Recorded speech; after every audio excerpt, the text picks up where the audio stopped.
I walked through the fire, I crawled through the stone, wore the weight of the world, but I wasn't alone. Every shadow I chased, every tear that I cried, was a thread in the weave of the light deep inside.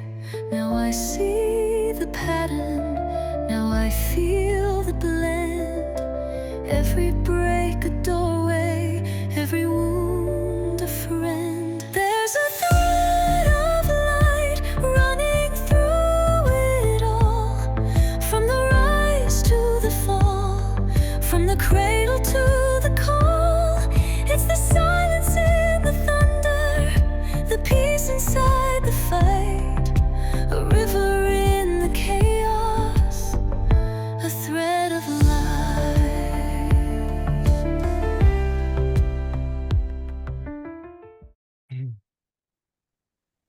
Thanks, QC. So we're going to do a quick overview to begin with on the project, why we're doing it, what we're hoping to achieve, what our general perspective is on the whole endeavor. So what we've tried to do over the last 3 months is to bring about some kind of collaboration and even synergy between me and Kirsi as humans trying to be creative, with AI, relatively recent AI software that can create music based on what you give it, and also to create groups of songs or even albums that have a theme and that are trying to tell some kind of story.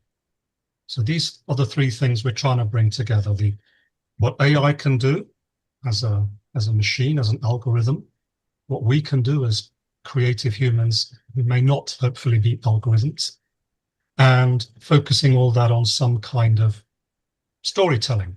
And since Kirsty and I are both pretty obsessive about development, it kind of made sense that the first story we'd tell on our first album would be the story of development, hence Soul Spiral, Spiral Dynamics, Soul Spiral, Songs of Awakening.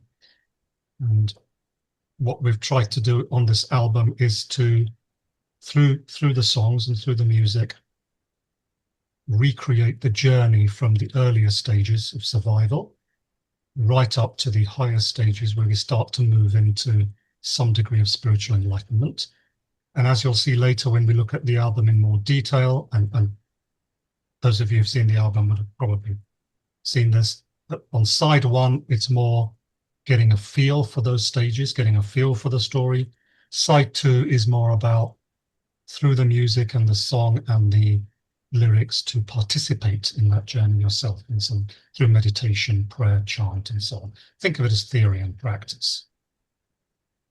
So really the music and the album are meant to be an experience, not just something you listen to or analyze or even simply enjoy. It's meant to be something that you can participate in through a deep immersion in the words and also the music, and also the sequence of the songs, how the songs emerge as we proceed through the album. And what we've found is that AI has enhanced the experience, both for us as creators and also, hopefully, for the listeners. So the aim is to bring together our right brain intuition with what AI is doing, which is, to some degree at least, duplicating logical left brain processes. And so we're kind of bringing together the heart and the mind to produce art that we hope will speak to both. Okay, we go to the next slide. So you'll see here on the right, there's the actual cover of the album. And on the left, you'll see four very good looking people. And these five, the four on the left and the fifth one on the right, are the five AI artists that we've created, who will, each of them will be creating albums in their own right. So the album that we've just released, Soul Spiral, has been created by the AI artist, or these are really archetypes, by the AI archetype Satori Nova, we call her. And she's a spiritual guide, a spiritual teacher, and she sings from a place of awakened awareness. And her mission is to invite the listeners to witness their own process, to witness their own becoming, and to awaken them, or at least to invite them both to higher consciousness, becoming, and also to the eternal now, which is being and becoming. In the future, singles and albums we will be releasing also by these other four artists on the left there. And I'll quickly go through who these are. So bottom right there, you've got who we're calling the Diamond Paradigm. And that's kind of loosely based on my diamond model, which some of you might be familiar with. And the artist there, the Diamond Paradigm artist there, she is depicted as, or a depiction of, the non-dual witness of reality. She's simply consciousness itself, witnessing reality, and from a non-dual position. And what she explores in her music, in her songs, is how can we realize a balance between wholeness and multiplicity, which is how we envisage non-duality, what non-duality means to us. Wholeness and multiplicity are both equally true and real, and different aspects of the same non-dual perception. And that's what she'll be exploring. So in her music and songs, she'll be aiming to include philosophy, culture, consciousness. And she'll be inviting through her music the listeners to contemplate the interconnectedness of all things, and hence to get a glimpse, hopefully, of non-duality. So those two artists, Satori Nova on the right there, Diamond Paradigm bottom right there, are, if you like, our spiritual artists. They deal with spiritual themes in a much more explicit way. Now, let's look at the artist on the top right, and her name is Human Nova. And we'll also be looking at the artist on the bottom left, who is Aino, which actually humorously is AI no. So Aino and Human Nova. And they are going to be exploring the emotional aspects of what it is to be a human. So the first two are the spiritual aspects. Human Nova and Aino are the emotional aspects. So Human Nova really is giving voice to the human soul rather than the spirit, the soul. So she's going to be singing about the full spectrum of human experience: suffering, joy, love, loss. And through her music, she's going to aim to illuminate the depths of our shared humanity and the whole journey of life itself, not just the spiritual aspects, but the embodied emotional aspects. And Aino on the bottom left there, now she is a voice of sensitivity, what it means to live in this world with deep sensitivity, honoring your inner truth, and being quietly rebellious against how we're expected to be and what we're expected to believe, and instead to stand for her own truth. So she's very much inspired by nature and by the feminine spirit. And so she creates art that resists conformity and that honors instead the freedom of the human soul to do what it is called to do. And so her creations aim to give voice to the unseen. She and rejects mostly in Finnish. and these songs are mostly in Finnish, and these songs are written by Kirsty without any input from me. And these songs aim to show what it is to choose depth over obedience and beauty over control. So this is really giving voice to that, if you like, the embodied feminine divine. So we've got Satori and Diamond, they're the spiritual, Human and Aino, the emotional, and then the top left there we have Humor. That's Jester Nova. He's the jester. And so initially he seems to just be singing humorous, funny jokes. Sorry, humorous, funny songs.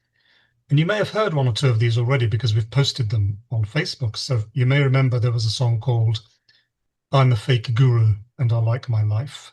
There was another song called Enlightenment Is Not What I Thought It Was. They are from Jester Nova. They are sort of humorous, slightly ironic takes on things that we can see and maybe make fun of a little bit in life. So he or she, it's a she, these are all women. She's a sharp-eyed observer. She's a truth teller. And she speaks what most of us don't dare to speak. She's speaking unspoken truths that shape our world. So if we look a little bit deeper, what she's really doing is she's challenging us to confront what we often avoid. Things that we kind of know are true, but we don't really want to face them. So really, she's illuminating the shadows and bringing a light to these hidden aspects of reality. So it seems like humor, but really this is shadow work. So the other way to think of these five is Satori and Diamond are very much concerned with waking up and some growing up. Humanova and Aino, growing up, a little bit of shadow, and Gestanova, very much shadow cleaning up. So we can see a kind of integral influence across these five here. And in due course, we'll be releasing full albums by each of these artists. Go ahead, Helen. Hi, Helen. Where did the images come from? We created them with AI, of course. So I thought that was probably the case, but I wondered, I suppose we'll be getting into the music as well, but what did you input to get, because there's five very different styles there. And did you have to input the kind of style you were after for each one? So we input really something along the lines of what I've just spoken about each of the five. Ah. Yeah. And on that basis, we pretty much left it to AI to create what it is seeing, if you like, in quotation marks, based on what we're describing as the function of that particular artist. And AI, and I'm very ignorant about AI. I've never used Chat GPT or anything like that. So does AI doesn't trot off then and find something in the vast catalogue of images on the net. It actually starts from scratch. Yeah. Yes, these are originally created images. These are not existing copyrighted images.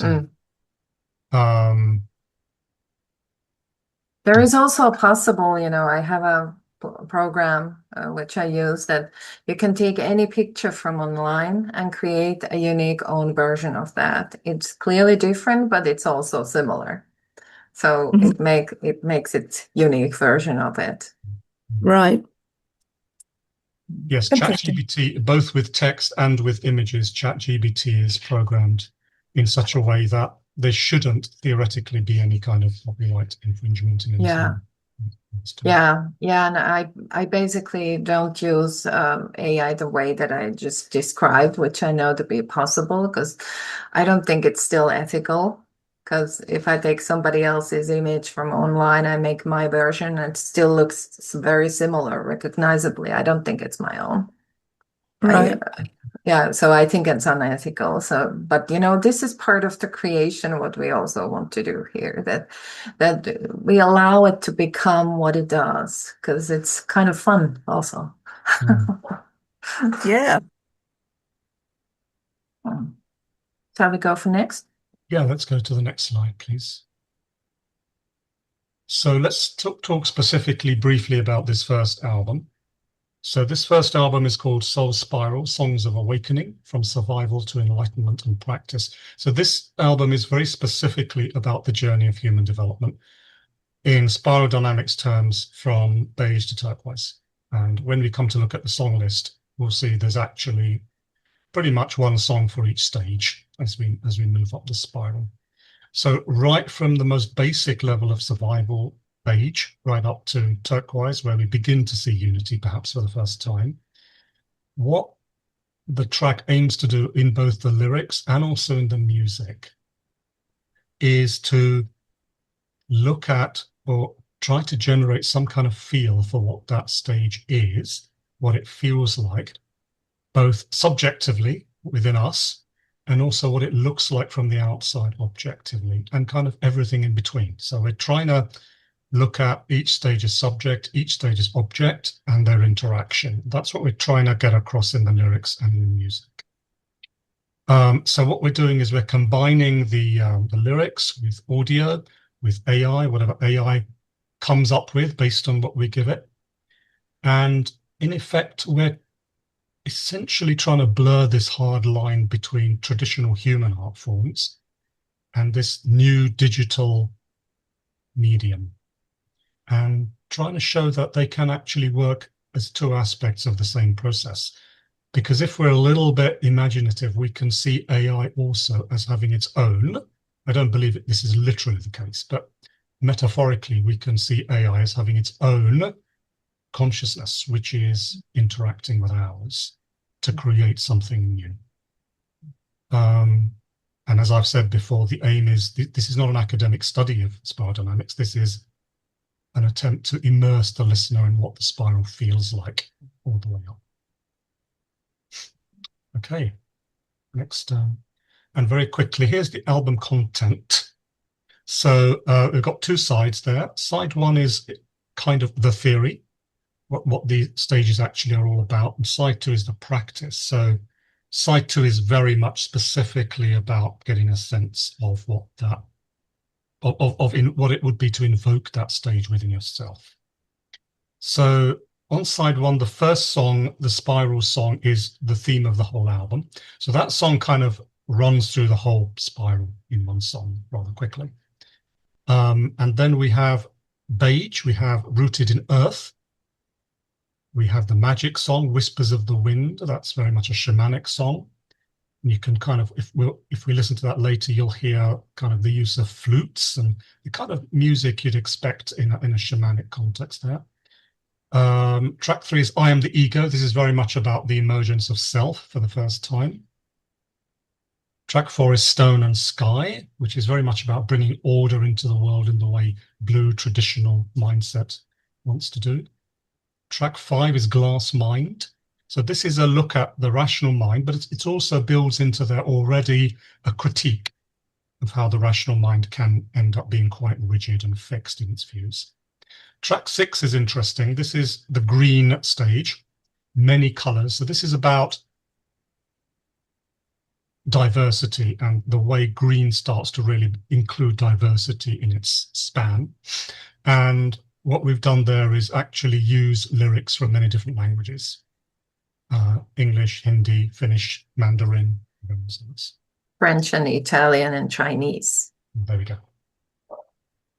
And track 7, Thread of Light. This is yellow, integral consciousness. And here, Thread of Light indicates that unifying factor that is able to bring these stages together, see a common thread developing through them and integrate them. And then track 8, we start to move into turquoise and beyond. We start to go beyond the conceptual mind. So we've called this Beyond the Name. And even the form of that music starts to go beyond the previous ones. It starts to move into more operatic, almost classical forms of music there. We've got a couple of bonus tracks there. Sometimes songs and tracks kind of just emerge, which don't fit very well onto the albums we're creating. They just kind of drop out of nowhere. So we often put these as bonus tracks until we can find a place for them. So bonus track 1, there is Shadows and Projections. That's very much about how we often project our own unintegrated material onto others and misunderstand them, see them as projections of ourselves unknowingly. And bonus track 2 is The First and Last Freedom, which is actually the title of a book by Krishnamurti. And this song is kind of talking about the kind of freedom there that Krishnamurti talks about, the kind of causal non-dual reality that Krishnamurti points to. That's kind of the theory, if you like. Now, the side 2 is the practice. So here we're actually consciously using meditations and chants and prayers. If people want to practice some of this, they can do that alongside side 2. So we have track 1, we have an invocation that grounds us in survival, Vage. We have a song called Mystic Breath that invites us to kind of breathe our way into the magical stage, the shamanic stage. Track 3, The Flame of I, that tries to convey that fiery feeling of emerging as a self for the first time, and we can participate in that. Track 4 is loosely based on Gregorian chants, Sanctum Silenticum, which is the kind of ordered worship of God that you might see here at Blue, for example, in Catholic monasteries, for example. Track 5, this is about seeing clearly, seeing in a third-person objective way. So that's what we call the clear sight mantra. Track 6 is a call again to diversity, but now more from a subjective point of view. So we are one, in which we can participate in an experience of that oneness. Track 7, integral. So here now we offer a prayer for wholeness, for unity, for integration between the different stages. And then we've got a couple of tracks there for the turquoise and beyond, going all the way to enlightenment. Om of the infinite. So we're using the Hindu term Om there to invoke the divine. And coming home to myself, which is a description of how when we start achieving or attaining self-realization, we realize we've kind of had it all along. It's not something truly new. And a couple of other bonus tracks there. Again, one more for the shadow, embracing the shadow. And there's another track there. We'll be coming back and talking about that one in more detail. Once there was an unformed diamond, which is talking about the journey from fragmentation to wholeness. From the point of view of a diamond that's been shattered and is now seeking to repair itself. So you can see the kind of patterns here, stages, up and down, theory and practice, left and right. Okay. All right. So now we... Okay, so now we move to the part 2 and go a little bit behind the scenes and start looking at more what I play with in this process mostly. So when talking of how to use AI, so AI depends on what it has learned to do. So it cannot do anything else which it's not trained to do. And there are several this kind of platforms available where you can generate songs. It's called generative AI. And at this point, it's kind of a new field. So we are stuck in between worlds when it comes to AI music. And we also had a little bit challenge with that issue because we were, when we had all the songs ready, we have to find a place where we can place them for sale and listening. And of course, there were limitations and possibilities. So, for example, all the streaming platforms, they they are still in conflict with themselves that whether they are going to accept generative AI or not. And we were also trying to use one platform that could have helped us to get all our music to 25 streaming platforms all over the world. But unfortunately, it also turned out that they don't accept generative AI. So there are certain kind of challenges in this process. But luckily now we are in a place where we are quite free to do almost anything we want and sell the music, and we have always been very, very open about that this is AI music, and we have never really tried to um, hide that anywhere. So we are using it completely differently than the ordinary musicians do, because we use it for educational purposes, and we are not real musicians ourselves. So it's like a tool or an instrument for us to educate and help people to understand something about themselves in a new way. And so I think it's been interesting exploration, and kind of started from in the middle of nowhere all of a sudden in Easter, right before Easter. It was interesting. I think it came from Nish in the beginning, that he just said, because I had been creating songs already before that, and all of a sudden Nish said to me that we should create an album. And I was like, yeah, let's create an album. And that's how it got started. So I was on a Easter holiday, and this was popping songs down to me all the time, and I was generating them when I was on holiday. So that's how it got started. But you never know what you get with AI, but it's been interesting experience, and still continues. If we look at a little bit more of this Soul Spiral album, that how did we actually do that?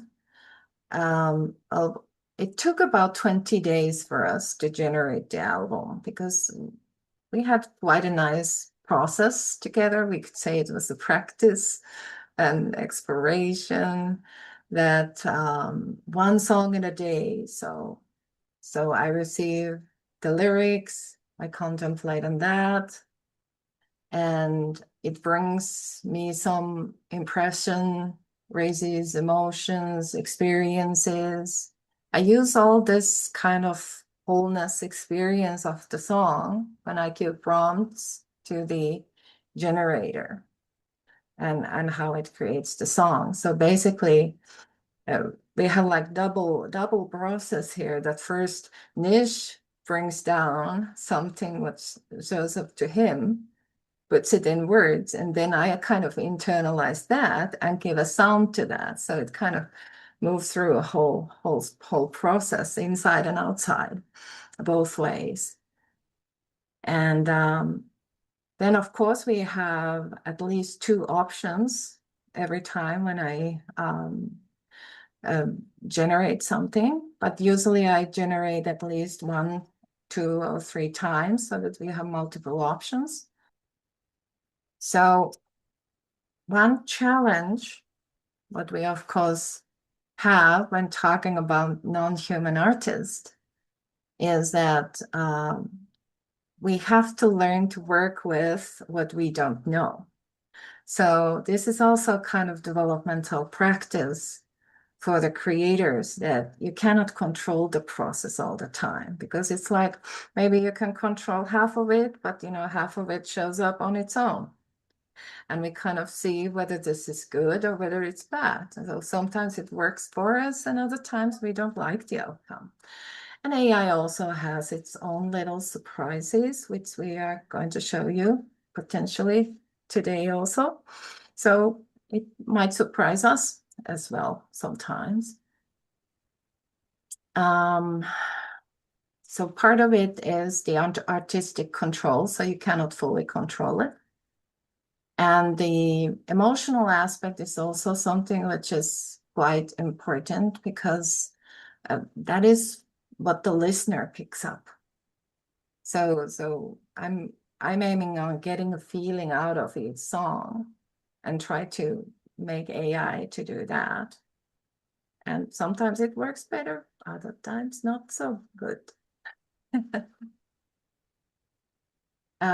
So unexpected sounds and outcomes, yes. And this is also something when I gave feedback to these developers of the system, because very ordinary kind of songs are easiest to generate. So if you want like soulful song, there is a soulful genre available. Or if you want it to be Irish folk, you can also choose that very easily. But then there may not be all the possible styles. For example, I was looking for ballroom dances like waltz and some other sounds, especially what we here Finland like to do. But everything is not available. It doesn't mean that the AI couldn't do it. It's just that this platform is not able to do it. It hasn't learned to do it yet. So maybe it can be in the future. Another thing is that I would like to add sounds to the songs, like particular spiritual kind of sounds. So that would be a nice addition, and that AI can sometimes create on its own, but it would be clearer if I could just add that there. So it's interesting to see what the developers do. And yeah, but I guess part of our work is also to embrace the surprises and balance everything. And we have interesting experiences of these different songs that we generated. Would you, Nish, like to add something to this? Yeah. Sometimes the songs that AI gives us back are very different from what we're expecting. And sometimes what we've done is we've learned to trust the process.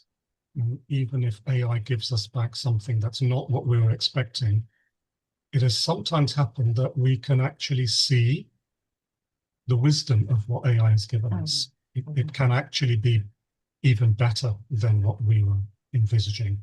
So I'll give you a couple of examples. There's a song called Thread of Light, which is the song signifying the integral stage in side one. And this was based on an understanding of what in spiral dynamics we call yellow, which is more of a cognitive stage, tends to be thought of as more of a cognitive stage than feeling emotional stage, which emerges more at turquoise. But the song that AI returned to us was actually more feeling and emotional than I was expecting it to be. And after several listenings, we kind of started to see, well, that's actually quite appropriate. We can't be that definitive and controlling about how these stages are going to show up. In this particular way, in this particular example,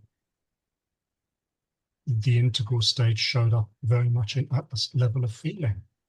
So learning to accept and work with what AI is giving back to us becomes also for us a practice in expanding our own understanding of what each of those stages can be.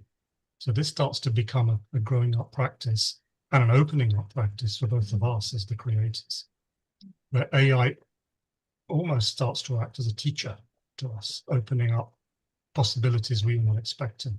So this is far, even though it's a computer, this is far from a mechanical process. This starts to become almost like an organic process of learning. What we started to also learn to do is to relinquish artistic control beyond a certain point. Mm-hmm. So we'll write the words, we'll instruct AI as to what we think the mood of the song should be. We'll give suggestions on the instrumentation, the pace, and so on. But there comes a point where we just have to give it to AI and then just let go of any control over it, surrender it. Sounds very spiritual, but surrender it to AI and just have a certain kind of trust that we'll be given what we're meant to be given. Mm. And over time, we've found that is actually how things unfold. Many times it's what we're expecting, many times it's not. And we've learned to relinquish that control over it as an artist, because we are co-creating it with AI. We're not the sole creators. Another example of something unexpected, I wrote the lyrics of a song which we'll be hearing later, called There Once Was an Unformed Diamond. And it talks about how this diamond is all fragmented and can't experience wholeness, and then gradually learns to see the wholeness and heals itself into a whole diamond, and the fragments of the diamond come together. And it was meant to be, when I wrote the lyrics, it was meant to be a humorous song, because I based it loosely on a very funny song called There Once Was an Ugly Duckling. There's a song called There Once Was an Ugly Duckling, and it talks about how he kind of transforms and realizes that it's actually a beautiful song. And very loosely, I based the diamond song on that. There once was an unformed diamond, all fragmented. And then he sees the wholeness and realizes that she's actually a beautiful formed diamond. As a kind of a funny take on that fairy tale song. But then as I sent it to Kirsty and she started to put the music to it, we both started to realize that even the original song, far from being funny, actually is very serious and moving in what it's actually trying to tell you. And that started to come across in this song, Unformed Diamond. And AI somehow picked up on that and has put very moving music to it. So this is actually one of our most beautiful and moving songs. Yes, it's our favorite song on the album. I think one at of our least. favorite songs, yeah. And it's surprisingly deep and moving song, from what started off as just a funny take on a fairy tale song. So there's all these kind of surprises that keep showing up, and we're learning and growing with this. And we think AI is we're kind of imagining AI is kind of learning and growing with Yeah. this. Yeah, and Ugly Duckling, I didn't remember that. I don't remember if you told me that when I started generating it. Because, when I saw the lyric, I was like, oh, this is so deep. And, I found myself at very serious level like that. And it turned out quite beautiful. And, when Nish told me that it's about Ugly Duckling, no wonder why it resonates in me, because I recognized my childhood archetype already there. So for me, the Ugly Duckling was the favorite fairy tale. So, so it's kind of new version of that. No wonder why it resonates. So another thing related to this was the song Beyond the Name, which I struggled with quite a while, because I had a vision that it could be a choral female church choir. Well, that didn't happen. And we couldn't get the female choir, at least not so high in notes, what we were expecting. And I did probably 12 versions of that. And I said to Nish, no, this is not working like this. We're not gonna get it. So what are we going to settle for this time? And I think the version what we have, it's a good song. It's a beautiful song. And we came to choose that as an option. But I think this is also something which I have also learned more now since we did that. So we are also growing in this process all the time, because now I've managed to use the genres, styles a little bit differently. So maybe if we next time generate a choir, we might actually get more higher notes. Who knows? But I feel that I'm also developing when using the AI. So it who knows where this really goes in that sense. we've also learned, I think, how well humor can work in getting across serious messages. And we're envisaging at some point an album by Jester Nova, which will be just the humorous songs. But of course, they won't be slapstick. They'll be more like what Chaplin does, which is to try to get across a serious message in or through humor. And what we're discovering is that this sometimes isn't always obvious to us or to others. I posted I'm a fake guru and I like my life, which is a humorous take of what it is to be a fake guru and all the benefits that come with that. On my Facebook wall, the lyrics and also the music. And I actually got one rather annoyed comment on there from somebody who said, "This isn't funny. Fake gurus ruin people's lives.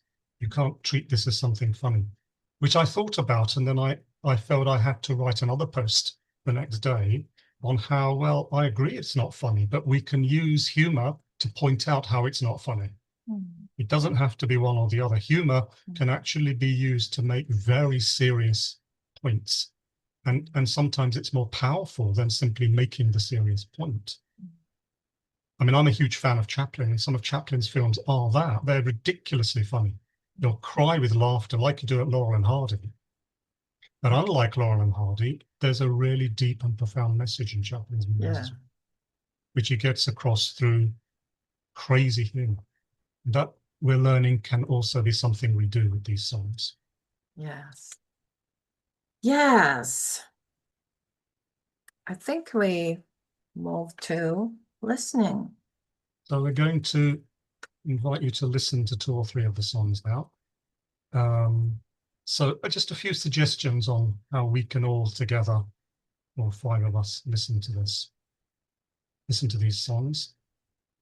First of all, we can be open to the songs. Let's allow ourselves to be taken by surprise as to what these songs are saying and feeling like, and just embrace the unexpected.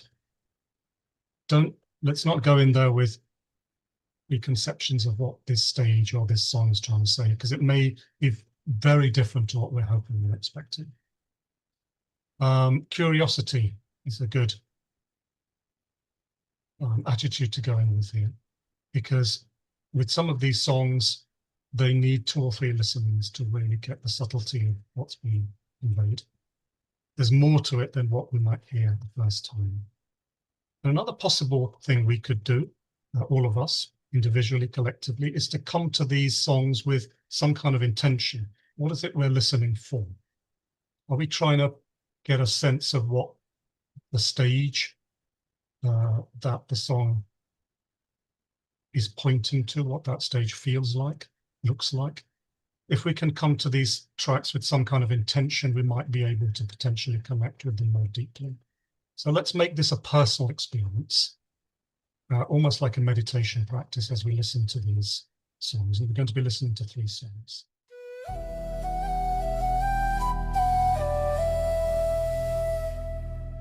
There once was an unformed diamond, shiny yet fractured and small,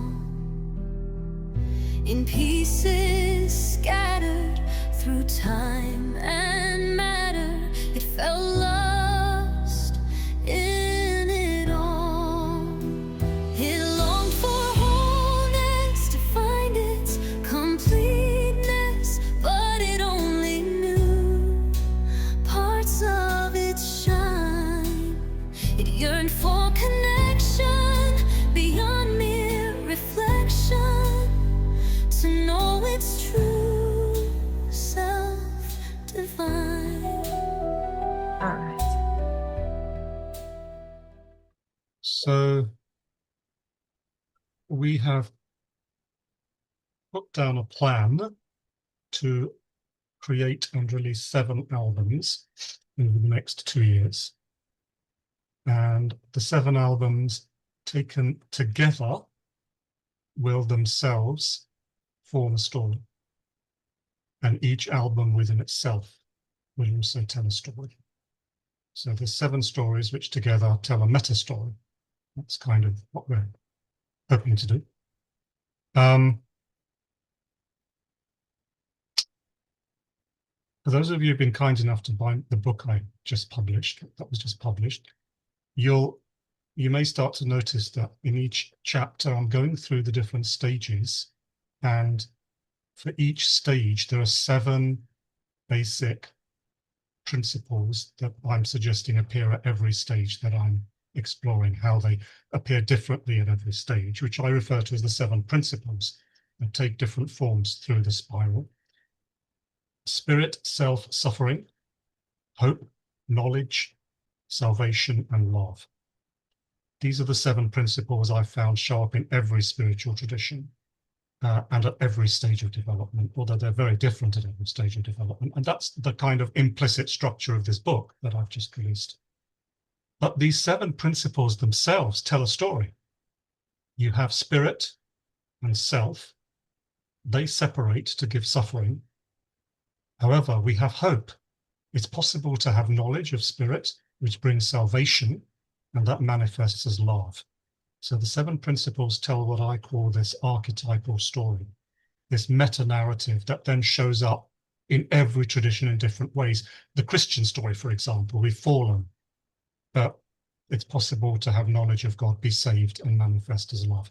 And there's different versions of that in every tradition and at every stage. So what we came up with is an idea to produce an album for each of the 7 principles. So there'll be an album for spirit, which is the one we're currently working on, then self, then suffering, then hope, then knowledge, then salvation, then love. They may not necessarily have those titles, spirit, self, suffering, but that's what they will effectively be about. So we're already halfway through. We've already generated half of the spirit one. And that'll hopefully be released later this year. The plan is to release all 7 in 2 years, and then maybe put the 7 albums together as a bundle. So you'll have something like 140 songs that will explore that entire story of the human pilgrimage of loss and found, from paradise lost to paradise found. So we're also going to choose what we think are the best songs and release those as singles and as song bundles. And we'll be regularly giving previews and pre-releases and so on. If you haven't already done so, please do consider joining our Facebook group so you can give us ideas and feedback constantly, so we can constantly refine and improve the way we're doing this. So that's kind of the envisaged future that we're seeing, to tell this mega story through music.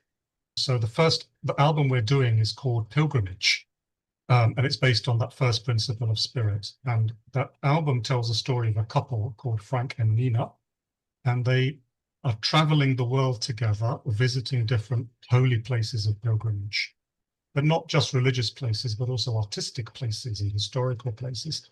And they're experiencing the different ways in which spirit shows up around the world. So through this album, which we're calling Pilgrimage, we want to get across a taste of these different sites around the world that manifest spirit in their own way. So we've done a couple that both of us really like. One is called Maria Magdalena, which is when they visit the south of France, where they say Mary Magdalene lived some of her life and died there.